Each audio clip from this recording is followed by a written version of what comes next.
हाँ, सभी स्टूडेंट, आज हम जिस सिद्धांत के बारे में अध्ययन करेंगे, हमारा आज का जो टॉपिक है वह है पावलोव का अधिगम का सिद्धांत। पावलोव जैसा कि रूस के रहने वाले मनोवैज्ञानिक थे और इन्होंने जो अपना सिद्धांत दिया था उस सिद्धांत को शास्त्रीय अनुबंधन सिद्धांत के नाम से जाना जाता है। इसे प्राचीन अनुबंधन का सिद्धांत भी कहते हैं। इनके द्वारा दिया गया ये सिद्धांत काफ़ी महत्वपूर्ण है। आरपीएससी की परीक्षा के दृष्टिकोण से भी इनका ये सिद्धांत काफ़ी महत्वपूर्ण माना जाता है। इन्होंने जो ये सिद्धांत दिया है, इसमें इन्होंने अपना जो प्रयोग किया है वो एक कुत्ते के ऊपर प्रयोग करके अपने इस सिद्धांत का प्रतिपादन किया है। तो आज हम इनके इस सिद्धांत के विषय में विस्तार पूर्वक अध्ययन करेंगे। सबसे पहले हम ले लेते हैं आई.पी. पावलोव। पावलोव का जो पूरा नाम था, इनका पूरा नाम था आई.पी.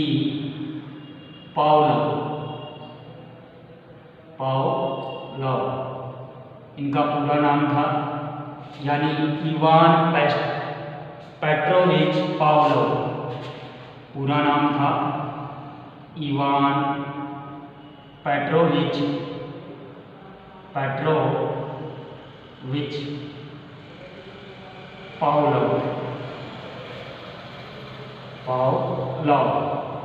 ये इनका पूरा नाम था। पूरा नाम आई.पी. पावलोव का पूरा जो नाम था वो क्या था? Ivan Petrovich Pavlov. ये रूस के रहने वाले मनोवैज्ञानिक थे। ये रूस के रहने वाले प्रमुख मनोवैज्ञानिक थे। इनका जो सिद्धांत है, इस सिद्धांत को अलग अलग नामों से जाना जाता है।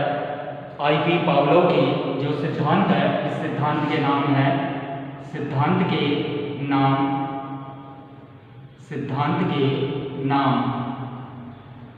पावलोव के जो ये सिद्धांत है, इसको अलग अलग नामों से जाना जाता है।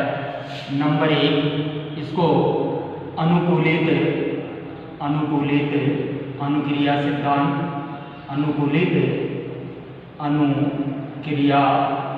सिद्धांत कहते हैं। दूसरा, शास्त्रीय अनुबंधन सिद्धांत इसको कहते हैं। शास्त्रीय अनुबंधन सिद्धांत भी इसको कहते हैं। शास्त्रीय अनुबंधन सिद्धांत के नाम से भी इसको जाना जाता है। तीसरा, प्राचीन अनुबंधन सिद्धांत भी कहते हैं।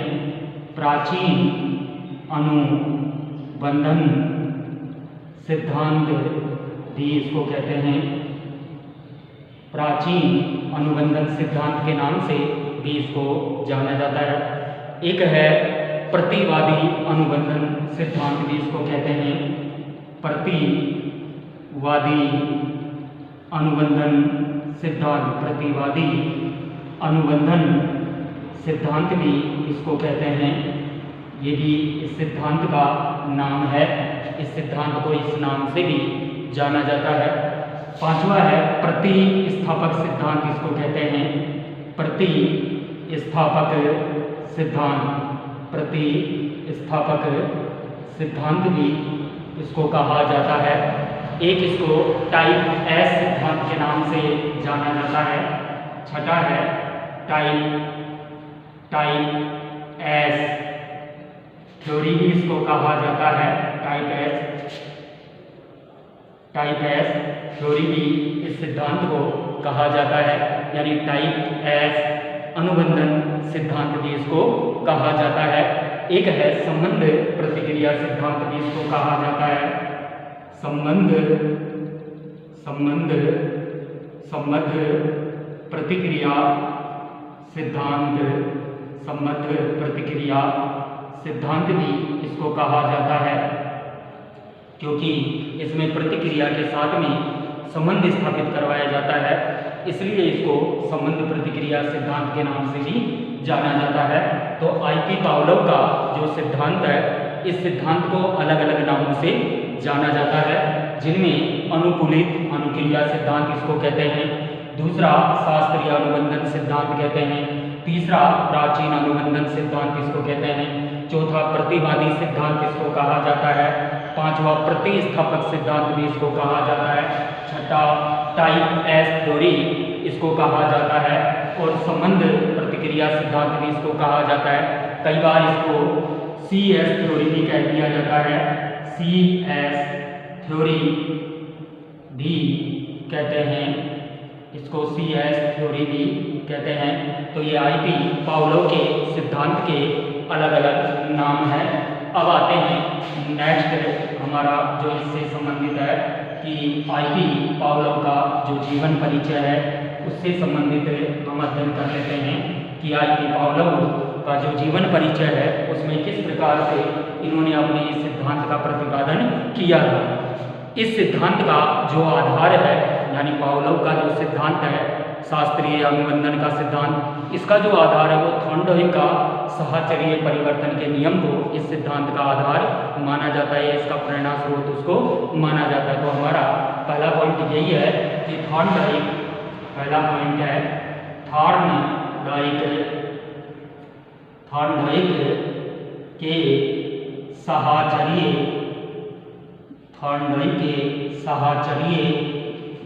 परिवर्तन के का नियम, थॉर्नडाइक के साहचर्य परिवर्तन का नियम इस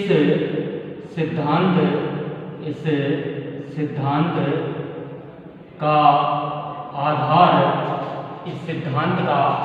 आधार या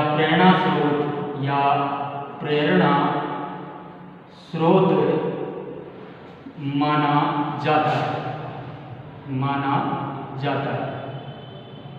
तो हमारा पहला पॉइंट इस सिद्धांत से संबंधित क्या है कि आईपी पावलोव का जो सिद्धांत है, ये थॉर्नडाइक के साहचर्य परिवर्तन का जो नियम उनके द्वारा प्रतिपादित किया गया था, जिसके विषय में हम पहले अध्ययन कर चुके हैं कि साहचर्य परिवर्तन के नियम के कुछ उदाहरण भी हमने उसमें देखे थे।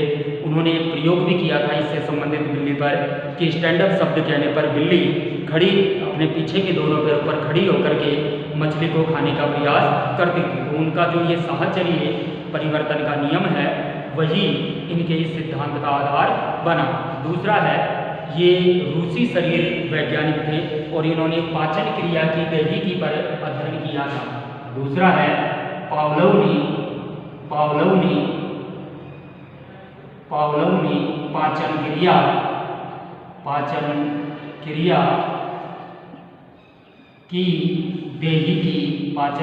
की दैहिकी विषय पर अध्ययन किया था। आईपी पावलोव ने अपना जो अध्ययन है, वो जो हमारी पाचन क्रिया होती है, उस पाचन क्रिया की जो दैहिकी होती है उसके विषय पर इन्होंने अध्ययन किया था। और इसी विषय पर इनको वर्ष 1904 में पावलोव को वर्ष 1904 में नोबेल पुरस्कार दिया गया था। नोबेल पुरस्कार प्राप्त हुआ था। किस विषय पर प्राप्त हुआ इनको? पाचन क्रिया की दैहिकी पर। इस पाचन क्रिया की दैहिकी पर इनको वर्ष 1905 में नोबेल पुरस्कार प्रदान किया गया था। इनको फादर ऑफ कंडेंसनिंग कहा जाता है। पावलोव को फादर ऑफ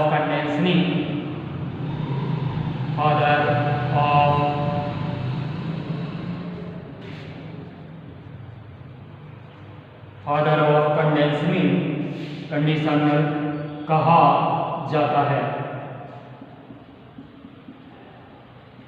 या अनुबंधन का जनक कहा जाता है। यानी अनुबंधन का जनक, अनुबंधन का जनक इनको कहा जाता है। फादर ऑफ कंडेंसनिंग इनको कहा जाता है, कंडेंसनिंग इनको कहा जाता है। अगला है इनका जो ये सिद्धांत इनके द्वारा दिया गया था, आई.पी. पावलोव ने अपना जो ये सिद्धांत दिया था, इस सिद्धांत के बारे में सबसे पहले जो व्याख्या करने वाले जो व्यक्ति थे उनका नाम था गिलफोर्ड। गिलफोर्ड ने अपनी एक पुस्तक लिखी थी जनरल साइकोलॉजी। उस जनरल साइकोलॉजी में इन्होंने पावलोव के द्वारा दिए गए इस सिद्धांत की व्याख्या की थी। तो सबसे पहले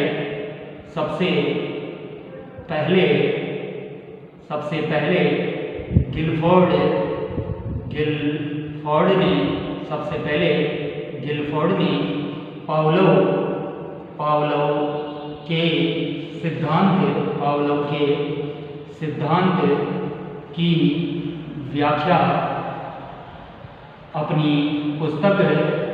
अपनी पुस्तक जनरल साइकोलॉजी में दी थी। जनरल साइकोलॉजी में की थी। यानी सबसे पहले गिलफोर्ड ने जो इनके द्वारा सिद्धांत दिया गया था, इस सिद्धांत की व्याख्या अपनी पुस्तक जनरल साइकोलॉजी में की थी। इसके अलावा जो आई.पी. पावलोव है, पावलोव ने कुछ पुस्तकों की भी रचना इनके द्वारा की गई थी। आई.पी. पावलोव ने 2 पुस्तकों की रचना की है। इनके द्वारा लिखी गई जो दोनों पुस्तकें हैं ये काफ़ी महत्वपूर्ण मानी जाती है। आई.पी. पावलोव की जो पुस्तकें हैं इन पुस्तकों में इनके द्वारा लिखी गई 2 पुस्तकें हैं जो सबसे महत्वपूर्ण मानी जाती है।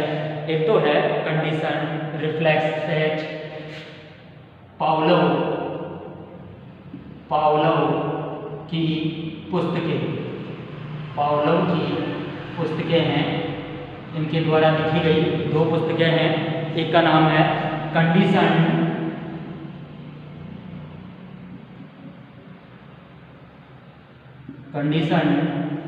रिफ्लेक्स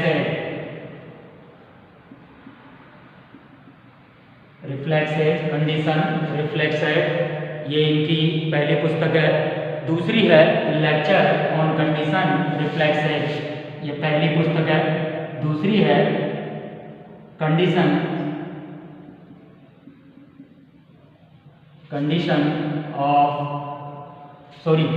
दूसरी पुस्तक है इनकी lecture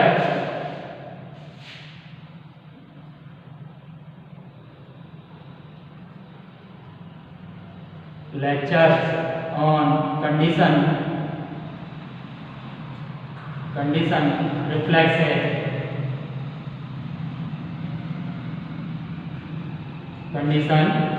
lecture on condition reflexes, ये इनके द्वारा लिखी गई दूसरी महत्वपूर्ण जो पुस्तक है वो मानी जाती है। इन्होंने कुत्ते की पैरोटीड ग्रंथि का ऑपरेशन करते हुए अपनी जो प्रयोग है, इन प्रयोगों का इन्होंने प्रारंभ किया था और अपना जो ये प्रयोग है इन्होंने 3 चरणों में प्रतिपादित किया था। पावलोव ने कुत्ते की पैरोटीड ग्रंथि का ऑपरेशन करके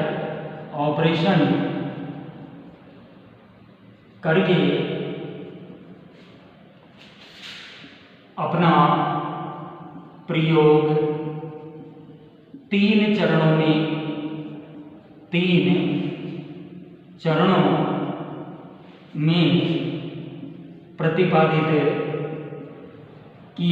प्रतिपादित किया। यानी इन्होंने जो लार ग्रंथि होती है कुत्ते की, जिसको हम पैरोटीड ग्रंथि कहते हैं, उस पैरोटीड ग्रंथि के आधार पर इन्होंने अपने इस अध्ययन को प्रारंभ किया था। इनके द्वारा किया गया जो कुत्ते पर प्रयोग है वो किस प्रकार से है, यानी इन्होंने कुत्ते पर किस प्रकार से प्रयोग किया, इसके लिए इन्होंने एक उपकरण का निर्माण करवाया था। उस उपकरण का निर्माण इस ये उपकरण है। यहाँ पर इन्होंने कुत्ते को बांध दिया, यहाँ पर इन्होंने ये कुत्ते को बांध दिया इन्होंने। यहाँ पर एक खिड़की रखी गई, खिड़की भोजन आने हेतु, भोजन हेतु इन्होंने एक खिड़की यहाँ पर रखी। इस खिड़की के ऊपर की ओर यहाँ पर इन्होंने एक घंटी लगा दी, घंटी लगा दी इन्होंने। यहाँ पर इन्होंने ये घंटी लगा दी। इससे थोड़ी दूरी पर यहाँ पर घंटी का बटन, कमरे के दूसरी ओर घंटी का बटन और भोजन का बटन, भोजन का बटन। यानी जो पावलोव थे, पावलोव ने एक बिल्कुल शांत वातावरण वाला एक कमरा लिया। उस कमरे में उन्होंने अपना ये जो उपकरण था, ये उपकरण इन्होंने अपने उस कमरे में लगा दिया। इसमें इन्होंने एक भूखे कुत्ते को इस उपकरण से बांध दिया। इस उपकरण में यहाँ पर एक खिड़की बनी हुई थी। जैसे ही पावलोव उधर घूमने से बटन दबाते तो भोजन खिड़की में से होकर के कुत्ते के सामने आ जाता था। और ऊपर एक घंटी इन्होंने लगा रखी थी कि ये दूसरा बटन जो है वो घंटी से जुड़ा हुआ था। जब ये घंटी बजाते और भोजन देते, घंटी बजाते और भोजन देते, इस प्रकार की प्रक्रिया को इन्होंने इस कुत्ते के ऊपर दोहराया था। इन्होंने जो भूखा कुत्ता है, उस भूखे कुत्ते को जब इस उपकरण से बांध दिया तो सबसे पहले इन्होंने क्या किया, वो जो कुत्ता है उस कुत्ते के लिए इन्होंने सबसे पहले घंटी बजाई, फिर ये उसको भोजन देते। यानी घंटी बजाने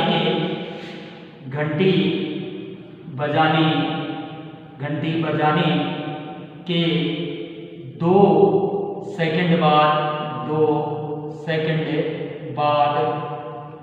भोजन का बटन दबाते, भोजन का बटन दबाते। ये क्या करते कि पहले कुत्ते को भोजन, सबसे पहले घंटी बजाते, घंटी बजाने के 2 सेकंड बाद में ये भोजन का बटन दबाते। जैसे ही ये भोजन का बटन दबाते ये खिड़की खुल जाती और इसमें से होकर के भोजन जो है वो कुत्ते के सामने आ जाता। इससे प्रयोग को इन्होंने जब लगातार दोहराया, एक समय इन्होंने देखा कि एक बीकर जो है इस लार ग्रंथि से, कुत्ते की लार ग्रंथि, इस लार ग्रंथि में एक बीकर इन्होंने लगा दिया, एक बीकर। और ये जो बीकर था यहाँ पर इन्होंने रख दिया बीकर, लार इकट्ठा करने के लिए लार का बीकर इन्होंने यहाँ पर लगा दिया।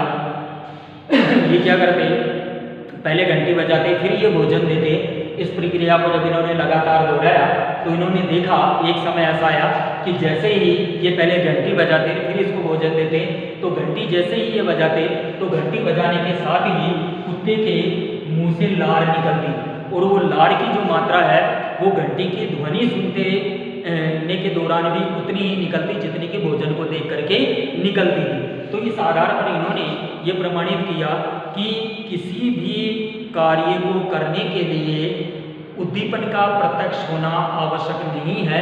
यानी स्वाभाविक उद्दीपन को देख करके अनुक्रिया होती है, लेकिन अस्वाभाविक उद्दीपन को देखकर भी अनुक्रिया होती है। तो इनका तात्पर्य ये था कि जब किसी अस्वाभाविक उद्दीपन को देख करके अगर स्वाभाविक अनुक्रिया होती है तो उसी को सीखना कहते हैं। यानी पावलोव का जो ये प्रयोग था, ये प्रयोग, इस प्रयोग के आधार पर इन्होंने निष्कर्ष निकाला, प्रयोग के आधार पर जो निष्कर्ष इन्होंने निकाला है, इस प्रयोग का निष्कर्ष था, प्रयोग का निष्कर्ष, प्रयोग का निष्कर्ष, प्रयोग का निष्कर्ष था कि किसी स्वाभाविक उद्दीपन किसी स्वाभाविक उद्दीपन को देखकर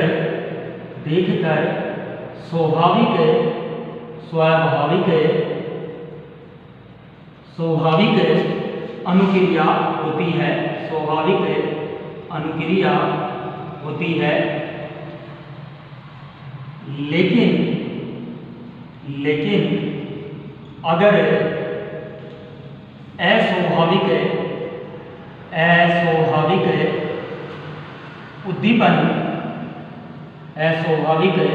उद्दीपन के कारण स्वाभाविक अनुक्रिया हो, स्वाभाविक अनुक्रिया हो, उसी को सीखना कहते हैं। तो इनके ये सिद्धांत का निष्कर्ष है, आधार है, किसी स्वाभाविक उद्दीपन के फलस्वरूप स्वाभाविक अनुक्रिया होती है, लेकिन अगर किसी अस्वाभाविक उद्दीपन के फलस्वरूप अगर स्वाभाविक अनुक्रिया होती है तो उसी को सीखना कहते हैं। जैसे कि इन्होंने जो प्रयोग किया, उस प्रयोग में इन्होंने पहले घंटी बजाई, फिर कुत्ते को इन्होंने भोजन दिया।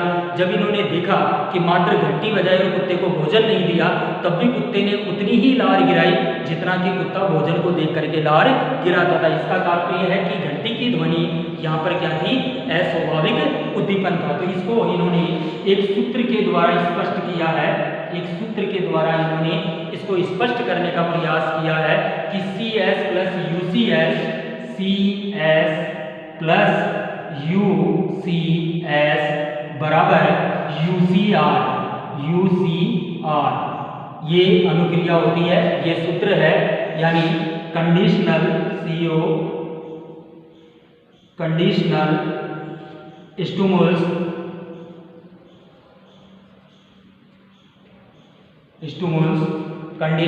स्टिमुलस का जो अर्थ है, इसका तात्पर्य अनुकूलित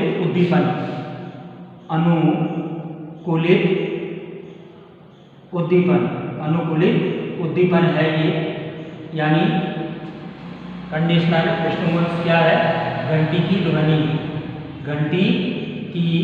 ध्वनि। कंडीशनल स्टिमुलस क्या है? घंटी की ध्वनि है। दूसरा है अनकंडीशनल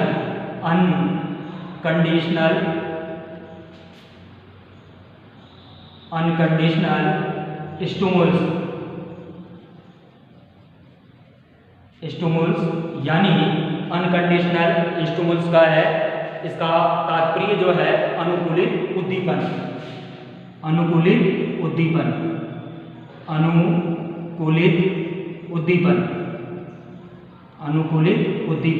यानी अनुकूलित उद्दीपन क्या है? भोजन। यानी अनकंडीशनल स्टिमुलस क्या हो गया? भोजन। और UCR, इसमें जो UCR है, ये है अनकंडीशनल रेस्पॉन्स।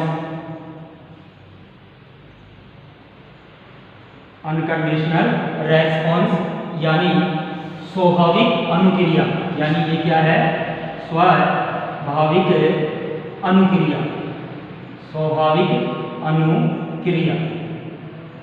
या जिसको हम कह सकते हैं अनुकूलित अनुक्रिया भी जिसको कह सकते हैं। तो ये स्वाभाविक उद्दीपन है और स्वाभाविक अनुक्रिया है। तो इनके द्वारा बताया गया ये जो सूत्र है, इस सूत्र के आधार पर इन्होंने इन चीज़ों को स्पष्ट करने का प्रयास किया है। तो इस सूत्र के आधार पर हम ये प्रतिपादित कर सकते हैं कि क्या या कौन सा जो शब्द है वो किसके लिए इन्होंने कहा है, उसको हम स्पष्ट कर सकते हैं। इसके स्पष्टीकरण है तो इन्होंने जो CS या CR का जो एक फार्मूला प्रस्तुत किया है, उसके बारे में हम पहले स्पष्ट कर लेते हैं कि कंडीशनल स्टिमुलस क्या है, अनकंडीशनल स्टिमुलस क्या है। इन्होंने जो शब्द दिए हैं, उन शब्दों के आधार पर हम उनका स्पष्टीकरण जो है वो कर लेते हैं। इन्होंने कुछ शब्द दिए हैं, जैसे CS है, एक CS इन्होंने दिया है इसके अंतर्गत, एक है UCS है, UCS है, UCR इनके द्वारा इसके अंतर्गत दिया गया है, CR इसके अंतर्गत इन्होंने दिया है। ये शब्द भी इनके द्वारा प्रतिपादित किया गया है। तो इनका अर्थ जो है वो अर्थ यहाँ पर मैं लिख देता हूँ, जिससे कि ये स्पष्ट हो जाए कि CS क्या है, UCS क्या है, UCR क्या है और CR क्या है। तो conditional, unconditional,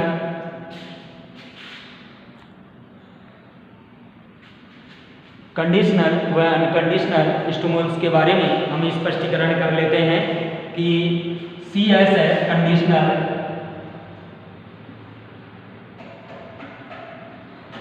conditional stimulus, conditional stimulus जिसका अर्थ होता है अनुकूलित जिसका अर्थ होता है अनुकूलित उद्दीपन, जिसका जो अर्थ है वो है अनुबंधित उद्दीपन, अनुबंधित उद्दीपन, अनुबंधित उद्दीपन है ये। दूसरा जो इसमें दिया है unconditional, unconditional stimulus, unconditional stimulus का अर्थ है अनुकूलित अनुकूलित उद्दीपन, अनुकूलित उद्दीपन, अनुकूलित उद्दीपन, जिसको हम स्वाभाविक उद्दीपन भी कह सकते हैं, स्वाभाविक उद्दीपन भी जिसको कह सकते हैं, इसको हम स्वाभाविक उद्दीपन भी कह सकते हैं। दूसरा जो इसमें बताया है UCR, अनकंडीशनल,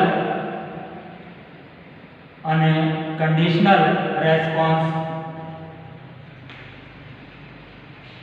यानी यह है अनुकूलित अनुक्रिया, यह है अनुकूलित अनुक्रिया, अनुकूलित अनुक्रिया, इसको इन्होंने नाम दिया है अनुकूलित अनुक्रिया का। CR कंडीशनल, कंडीशनल रेस्पॉन्स,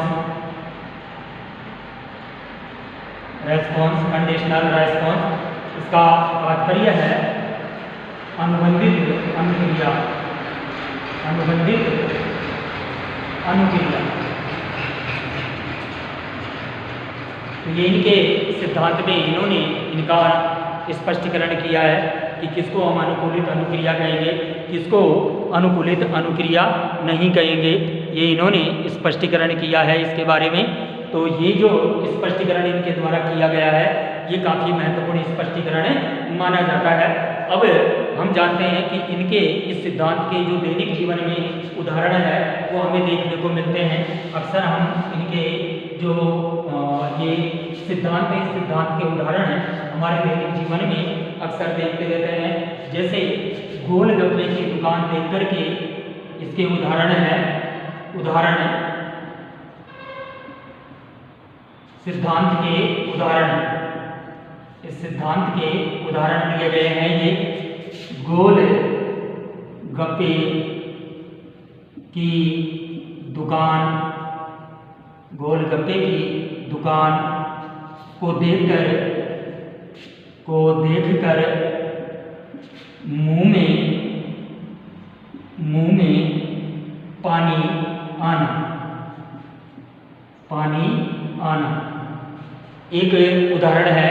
आपने अक्सर देखा होगा कि गोलगप्पे की दुकान को देख करके कई बार मुंह में पानी आ जाता है। तो गोलगप्पे की दुकान को देख करके अगर किसी के मुंह में पानी आता है तो इसका मतलब ये पावलोव के इस सिद्धांत का उदाहरण है।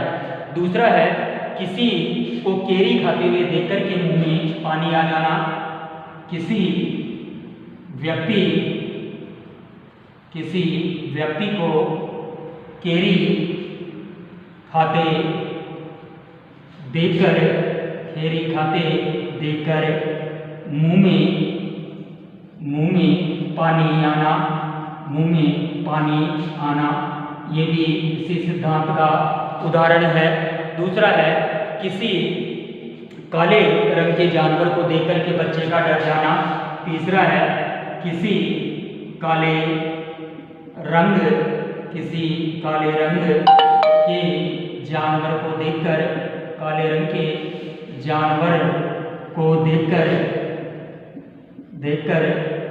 बच्चे का डर जाना, बच्चे का डर जाना, ये भी इनके सिद्धांत का उदाहरण है। एक है बिजली से डर जाना, बिजली चमकनी पर अचानक डर जाना, ये पावलोव के इस सिद्धांत के उदाहरण है चारों, 1, 2, 3 और ये चारों जो है ये पावलोव के इस सिद्धांत के उदाहरण है कि गोलगप्पे की दुकान देख करके हमारे मुंह में पानी आ जाता है, या किसी व्यक्ति को जब हम केरी खाते हुए देखते हैं तो हमारे मुंह में भी पानी आ जाता है। किसी काले रंग की वस्तु को देख करके अगर बच्चा डर जाता है तो ये भी जो उदाहरण अनुकूलित अनुक्रिया का बताया गया है। इसी से संबंधित जो प्रयोग है वो जे.बी. वाटसन ने अपनी पत्नी रेनर के साथ मिलकर के अपने बच्चे के ऊपर प्रयोग किया था, जिसका नाम एल्बर्ट था। और उनका जो सिद्धांत है वाटसन का, उसको भी अनुकूलित अनुक्रिया सिद्धांत कहा जाता है। लेकिन इनका जो ये सिद्धांत है ये अधिक महत्वपूर्ण माना जाता है, इसलिए इनके द्वारा किया गया जो प्रयोग है ये अधिक महत्वपूर्ण माना जाता है। इन्होंने वर्ष 1927 में अन्य तत्वों पर भी प्रयोग किया और अपनी इन प्रयोगों की प्रक्रिया को इन्होंने इरिगेशन का नाम दिया था। आई.पी.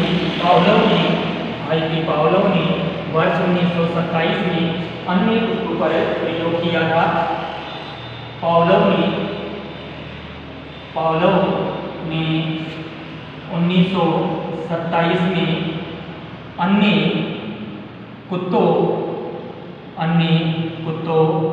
पर प्रयोग किए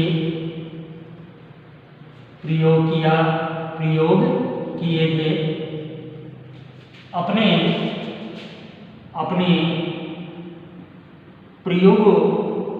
अपने प्रयोगों को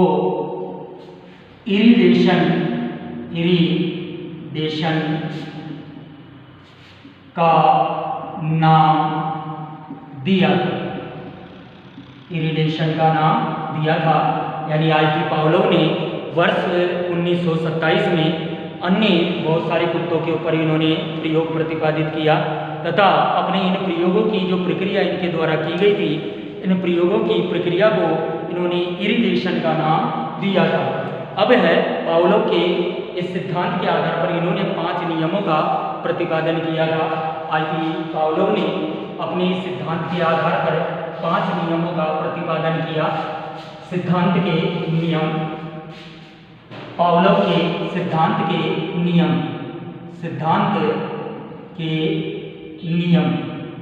इस सिद्धांत के नियम है। इन्होंने 5 नियमों का प्रतिपादन किया था।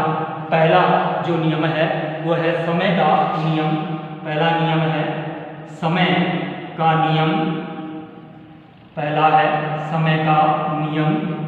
दूसरा है तीव्रता का नियम, दूसरा है तीव्रता का नियम। यानी इन्होंने अपना जो ये सिद्धांत दिया था, इस सिद्धांत के आधार पर इन नियमों का प्रतिपादन इन्होंने किया था। तीसरा है एकरूपता का नियम, एकरूपता का नियम, ये भी इनके द्वारा प्रतिपादित किया गया नियम माना जाता है। एक है पुनरावृत्ति का नियम, चौथा है पुनरावृत्ति का नियम, ये इनके द्वारा प्रतिपादित किया गया नियम था।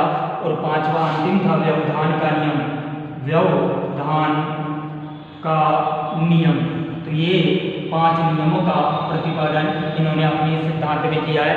समय का नियम ये कहता है कि उद्दीपनों का जो अंतराल है वो 5 सेकंड से अधिक का नहीं होना चाहिए। इसका तात्पर्य ये था कि उद्दीपनों का अंतराल 5 सेकंड 5 सेकंड से अधिक नहीं हो। जो इनका समय का नियम है, ये समय का नियम इन्होंने इस सिद्धांत के आधार पर प्रतिपादित किया और इन्होंने ये बताया है कि जो समय है उस समय का विशेष ध्यान रखना चाहिए। यानी जब भी कोई प्रयोग आप कर रहे हो तो उसमें उद्दीपन का जो समय अंतराल है वो 5 सेकंड से अधिक का नहीं होना चाहिए। दूसरा जो नियम है इनका तीव्रता का नियम ये कहता है कि प्राकृतिक उद्दीपन जो भी उपस्थित किया जाए वो उद्दीपन सशक्त होना चाहिए। यानी उद्दीपन सशक्त हो,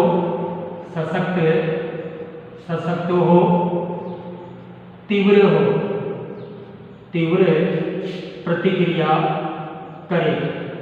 इनका ये नियम ये कहता है कि जब भी आप प्रयोग करें तो उस प्रयोग में जो तीव्रता का नियम है वो ये कहता है कि जो भी उद्दीपन आप उसमें प्रस्तुत करें वो उद्दीपन सशक्त होना चाहिए, मजबूत होना चाहिए, वो तुरंत प्रतिक्रिया को उत्पन्न करने वाला होना चाहिए। एकरूपता का नियम यह कहता है कि अनुबंधन की प्रक्रिया तभी सशक्त होती है जब एक ही प्रक्रिया को बार बार दोहराया जाता है।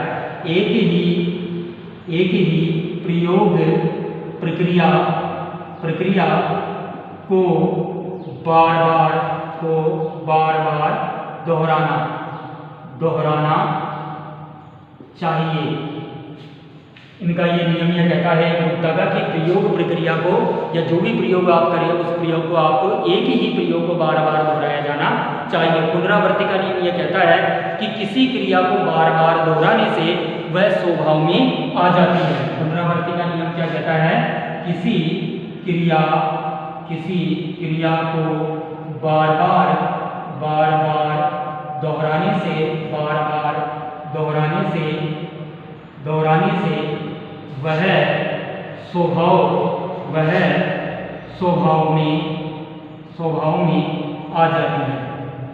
वह स्वभाव में आ जाती है। यानी एक ही प्रयोग प्रक्रिया को बार बार उसकी पुनरावृत्ति करनी चाहिए ताकि वो पुनरावृत्ति जब बार बार हो तो उस प्रयोग प्रक्रिया के अंतर्गत जो कार्य हम करवाना चाहते हैं वो हो जाए।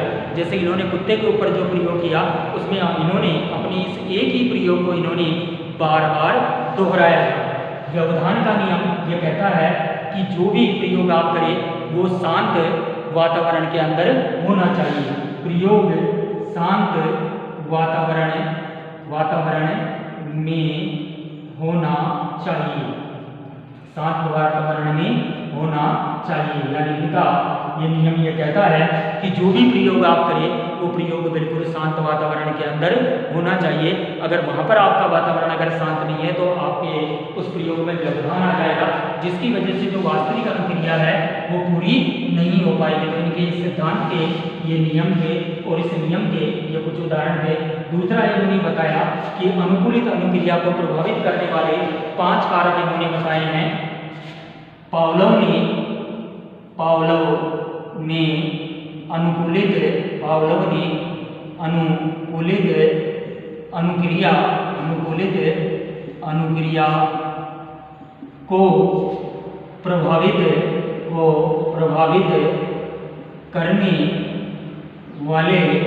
करने वाले 5 कारक बताए हैं। 5 कारक बताए हैं इन्होंने, 5 कारक बताए हैं जो अनुकूलित अनुक्रिया को प्रभावित करते हैं। ये 5 कारक जो इनके द्वारा दिए गए हैं, समय है, विलंब है, अभ्यास है, बाहरी रुकावटें हैं और अभिप्रेरक है। यह है समय, दूसरा है विलंब, तीसरा है बाहरी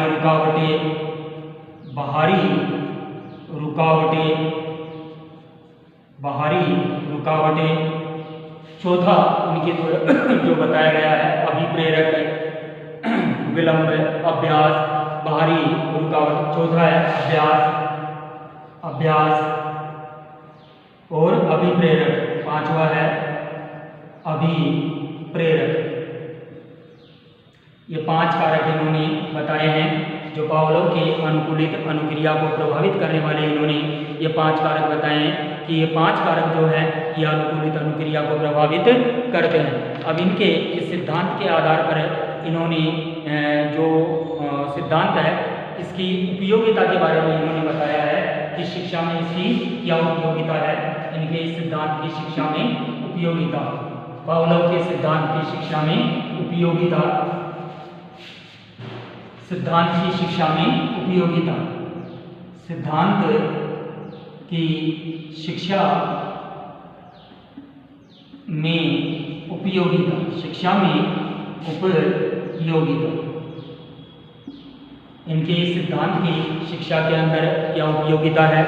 एक तो इस सिद्धांत के आधार पर हम बालकों के भय व भ्रमों को दूर कर सकते हैं। पहला है बालकों के भयों व भ्रमों को दूर कर सकते हैं, दूर कर सकते हैं। बालकों के भय और भ्रमों को हम दूर कर सकते हैं। किस प्रकार से दूर कर सकते हैं हम, जैसे अगर कई बार हमने देखा होगा कि बालक इस बात से डरते हैं कि जब बिल्ली रास्ता काट जाती है तो कुछ अशुभ होता है, तो हम प्रति उद्दीपन उपस्थित करके बालक के इस भ्रम को हम दूर कर सकते हैं कि बिल्ली के रास्ता काटने से बुरा प्रभाव नहीं पड़ता है। जैसे इसका उदाहरण हम दे सकते हैं प्रति उद्दीपन द्वारा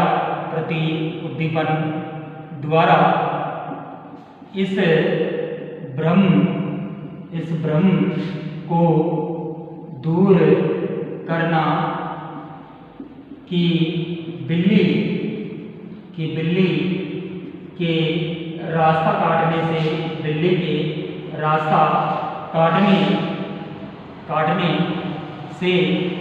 बुरा नहीं होता। तो इसकी शिक्षा में पहली उपयोगिता यह है कि बालकों के हम भय और भ्रमों को दूर कर सकते हैं। दूसरा है समायोजन में सहायक है ये, दूसरा है समायोजन में सहायक। अगर मान लीजिए कोई बालक ऐसा है जो अपने आप को कक्षा में या क्लास में एडजस्ट नहीं कर पाता है, तो हम प्रति उद्दीपन या अनुकूलित अनुक्रिया इस सिद्धांत का प्रयोग करके हम उस बालक को समायोजन के लिए प्रेरित कर सकते हैं। एक है अच्छी आदतों का विकास, तीसरा है अच्छी आदतों का विकास कर सकते हैं। अच्छी आदतों का विकास कर सकते हैं, अच्छी आदतों का विकास कर सकते हैं, अच्छी आदतों का विकास कर सकते हैं। अब अच्छी आदतों का जो विकास है वो किस प्रकार से हम कर सकते हैं, इसका उदाहरण है। हम उदाहरण के रूप में अगर मान लीजिए कोई बालक ऐसा है जो सुबह देरी से उठता है और उसकी माँ उससे परेशान हो जाती है, वो उसको रोज़ बोलती है कि बेटा जल्दी उठना चाहिए, फिर भी अगर बच्चा मान लीजिए अगर देर सवेरे अगर लेट 9-10 बजे तक अगर वो सोता रहता है, तो प्रति उद्दीपन के माध्यम से वो माँ जो है वो बालक की इस गलत आदत को छुड़ा सकती है, उसमें अच्छी आदतों का विकास कर सकती है। उदाहरण के लिए माँ ट्यूबलाइट जला करके बच्चे को जल्दी उठा सकती है। इसका उदाहरण हम दे सकते हैं, किसी माँ द्वारा किसी बालक को देर से उठने पर प्रति उद्दीपन द्वारा अर्थात ट्यूबलाइट जला करके इस आदत को छुड़ाया जा सकता है। अर्थात माँ क्या करेगी, पहले ट्यूबलाइट जलाएगी और फिर बच्चे को उठाएगी। यानी यहाँ पर क्या होगा, उदाहरण, ये जो उदाहरण है ये किसका है, अच्छी आदतों का विकास। तीसरा जो है अच्छी आदतों का विकास कर सकते हैं, अच्छी आदतों का विकास कर सकते हैं। ये तीसरा जो पॉइंट है इसी का ये उदाहरण है। तीसरे पॉइंट का ये उदाहरण है। उदाहरण, माँ बालक को उठाने से पहले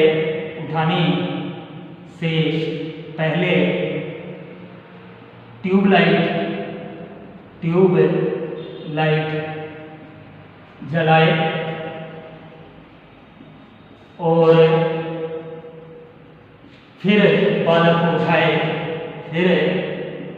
बालक को उठाए, तो इससे एक बच्चे के अंदर अच्छी आदतों का विकास हो सकता है, क्योंकि बच्चे की अच्छी आदतों का विकास करने के लिए ये जरूरी है। दूसरा, वस्तुओं का नाम गिनाना। चौथा है वस्तुओं के नाम सिखाने में सहायक। इनका जो ये सिद्धांत है, ये वस्तुओं के नाम सिखाने में सहायक हो सकता है। उदाहरण के लिए हम ले सकते हैं, जैसे माँ द्वारा शिशु, बालक को पापा बोलना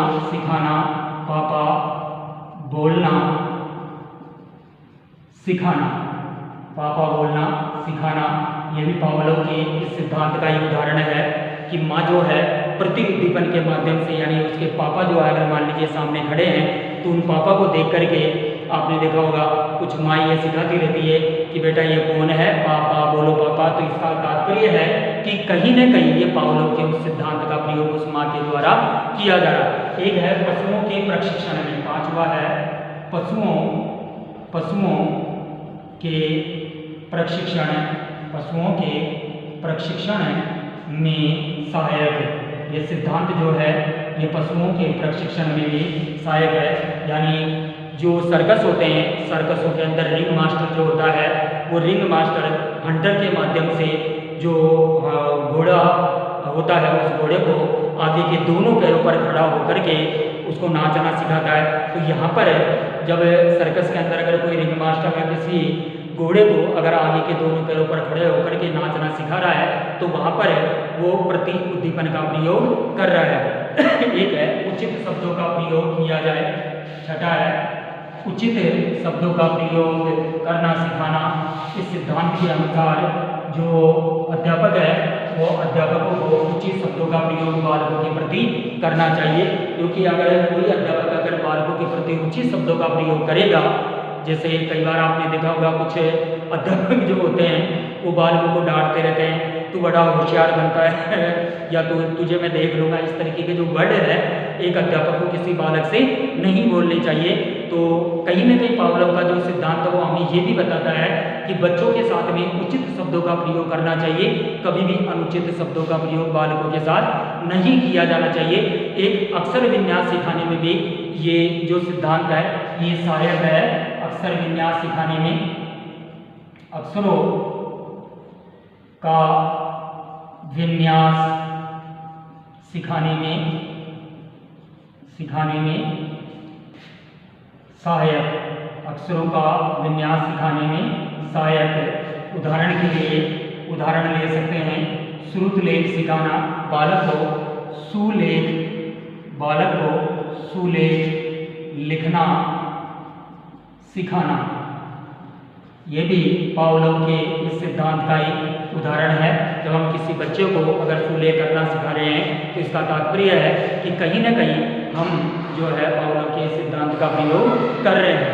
इन्होंने विलोपन की प्रक्रिया के ऊपर भी अध्ययन किया था और इन्होंने ये देखा कि एक जो कुत्ता है, जब इन्होंने मात्र घंटी बजाई और कुत्ते को भोजन नहीं दिया, तो इन्होंने देखा कि धीरे धीरे कुत्ते ने लार गिराना बंद कर दिया। इसको इन्होंने विलोपन का नाम दिया और इस विलोपन की प्रक्रिया पर इन्होंने अध्ययन किया था। तो इनका जो ये सिद्धांत है ये काफ़ी महत्वपूर्ण सिद्धांत माना जाता है।